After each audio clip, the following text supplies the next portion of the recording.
السلام علیکم ورحمۃ اللہ وبرکاتہ۔ ریاست اسلامک ٹی وی کی تمام معزز ناظرینوں کو دل کی اتھاہ گہرائیوں سے خوش آمدید۔ امید ہے کہ ناظرین آپ خیر و عافیت سے ہوں گے۔ اللہ تعالیٰ آپ کو صحت تندرستی عطا فرمائے۔ آج کی ہماری گفتگو کا موضوع ہے حضرت موسیٰ علیہ السلام کوہ طور پر۔ حضرت موسیٰ علیہ السلام نے ان کے پاس مقرر مدت پوری کی، یعنی کہ حضرت موسیٰ علیہ السلام جن بزرگ کی خدمت میں حاضر ہوئے تھے، انہوں نے کہا کہ آپ کو 10 سال تک میری بکریاں چرانی ہوں گی۔ تو حضرت موسیٰ علیہ السلام نے 10 سال تک آپ کی خدمت کی اور اس کے بعد یہاں سے اجازت طلب کی۔ حضرت موسیٰ علیہ السلام نے ان کے پاس مقرر مدت پوری کی اور پھر انہیں اپنی زوجہ محترم کو ساتھ لے کر مصر کی طرف روانہ ہوئے، تو راستے میں کلیم اللہ ہونے کا شرف حاصل ہوا۔ ارشاد بارک تعالیٰ ہے جس کا مفہوم ہے، جب موسیٰ علیہ السلام نے مدت پوری کی، سورۃ القصص ہے، جب موسیٰ علیہ السلام نے مدت پوری کر لی اور اپنے گھر والوں کو لے کر چلتے تو کوہ طور کی طرف آگ دیکھی۔ اپنی بیوی سے کہنے لگے، ٹھہرو، میں نے آگ دیکھی ہے، بہت ممکن ہے کہ وہاں سے کوئی خبر لاؤں یا آگ کا کوئی انگارہ لاؤں تاکہ تم سینک لو۔ پس جب وہاں پہنچے تو اس بابرکت زمین کے میدان میں دائیں کنارے کے درخت میں سے انہیں آواز دی گئی کہ اے موسیٰ، یقیناً میں ہی اللہ ہوں، سارے جہانوں کا پروردگار۔ اور یہ بھی آواز آئی کہ اپنا عصا پھینک دے۔ پھر جب اسے دیکھا کہ وہ سانپ کی طرح پھنپسا رہا ہے تو پیٹ پھاڑ کر واپس ہو گئے۔ جب انہوں نے دیکھا کہ وہ سانپ کی طرح ہل رہا ہے ان کا عصا، تو پیچھے ہٹ گئے اور مڑ کر رخ بھی نہ کیا۔ ہم نے کہا، اے موسیٰ علیہ السلام، یعنی اللہ تعالیٰ نے فرمایا، موسیٰ علیہ السلام آگے آ، ڈر مت، یقیناً تو ہر طرح امن والا ہے۔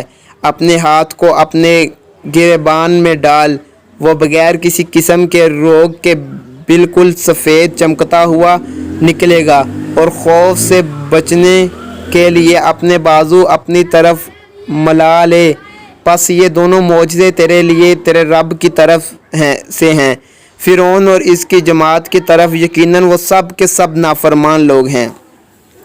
جب موسیٰ علیہ السلام نے 10 سال کی مدت پوری کر لی تو اپنے گھر والی سمیت واپس مصر کی طرف روانہ ہوئے۔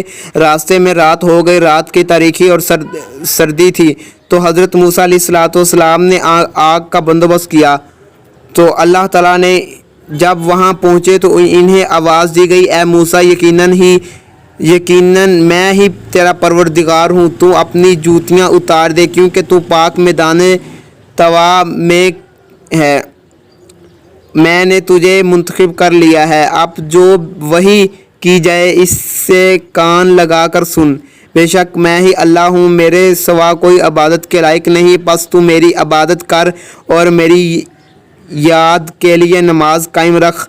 قیامت یقیناً آنے والی ہے جس میں پوشیدہ رکھنا چاہتا ہوں تاکہ ہر شخص کو وہ بدلہ دیا جائے جو اس نے کوشش کی ہو، پس تجھے اس کے یقین سے کوئی ایسا شخص روک نہ دے جو اس پر ایمان نہ رکھتا ہو اور اپنی خواہش کے پیچھے لگا ہوا ہو، ورنہ تو ہلاک ہو جائے گا۔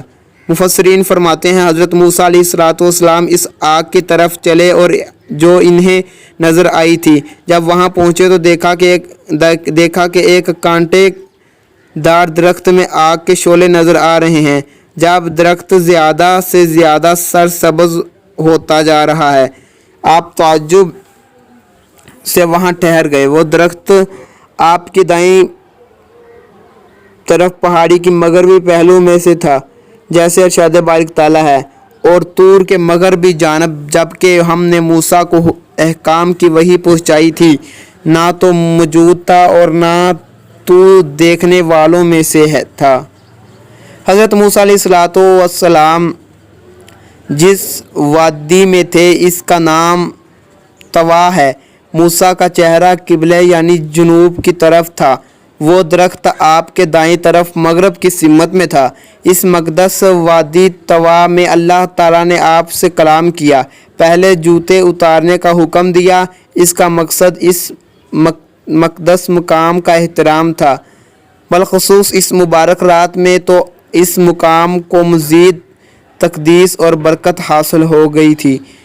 بابیل میں لکھا ہے کہ روشنی اس قدر شدید تھی کہ موسیٰ علیہ السلام کو اپنی نظر ختم ہو جانے کا خطرہ پیدا ہو گیا، چنانچہ آپ نے آنکھیں پر ہاتھ رکھ لیا۔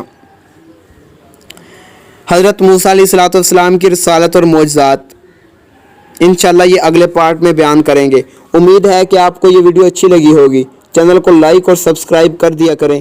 السلام علیکم ورحمۃ اللہ وبرکاتہ۔